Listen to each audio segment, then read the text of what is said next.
Hey, Myles here at Tactical Hyve. It is Monday, so that means it's another dry fire session, and we're going to continue off of where we left off last week, and we're going to start to add more movement, not just a single step, off of the draw. So if you're interested, stay tuned.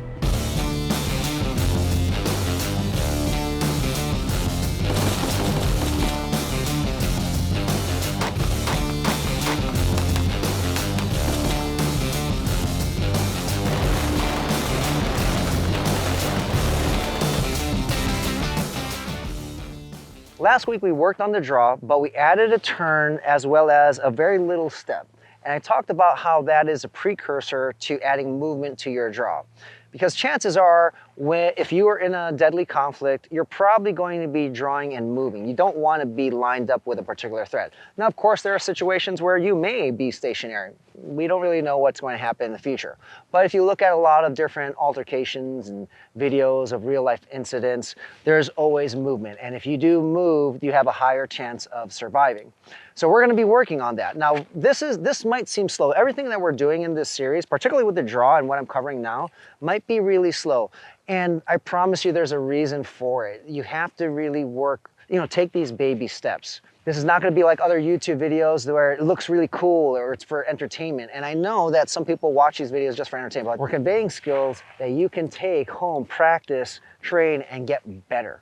Okay, so this is not for entertainment purposes. We are working towards this the proper way. So today what we're going to be doing is a little recap of last week, and then we're going to dive right into today's topic. So remember, whenever we identify a target, we're going to turn first. We don't take blind turns. And the whole idea here is we are going to turn and look towards our threat, and as we draw, okay, the same time we defeat our garment, go for our gun, we're going to take a little step towards the threat. That allows us to get in our stable shooting platform, our stance, but also that precursor to moving, right? What we're going to be adding to this is, we're doing this dry. Everything's dry here, and again, I do recommend the dry fire mag. Okay? What you want to do now is you're going to play off of that initial step, and we're going to work on 3 directions as well. Let's start off with if I had my right shoulder towards you here. So what I'm going to do is we're going to isolate the movement here. Of course, you might move in a different direction. That's not the point right now. Again, baby steps, okay? So I'm looking here towards the right. I know that's my threat. I'm going to defeat my garment, go for my gun, draw as I take that little step we did last week. But now what I want to do is I might take more steps, not just that baby step to get into my platform. What I mean by that is I'm drawing, now I take a few steps. So I'm just adding a few more steps to that one little baby step we took. Why? The idea is, for this one exercise, for that rep, I moved towards you, but it could also be moving away from you, okay? That's what we're trying to get at. And notice, if this is not a moving and shooting video, this is a draw video, and now we're just adding a little bit of movement, okay? So if it was the right foot here, or the right shoulder, last week, all we did was this, right? Stable platform. Now what we are doing is we're taking a step and we're going to take a few steps to continue moving. Get the idea of moving, because that's going to increase your chances of surviving. Left shoulder here. I identify my threat. Last week it was just a little step, draw, and we take our shot. Now what we're going to do, you can move towards I can move towards you, I can move out here.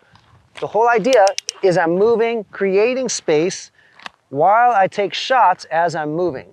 The moving and shooting, we'll deal with that later on in more advanced videos, but what we're doing right now is working on the footwork, just like we talked about. Now, if I'm facing backwards here, my back is towards you, I get to choose which shoulder I'm looking at, and of course the situation might dictate looking towards the left versus the right. But now what I'm going to do is same thing here. As I draw, I might take steps towards you, or I might take steps on a 45-degree angle or over here, but the idea is I'm moving. I'm continuing to move. I'm going to do the other side here. I look over my left shoulder. I decide I'm going to move over here, okay?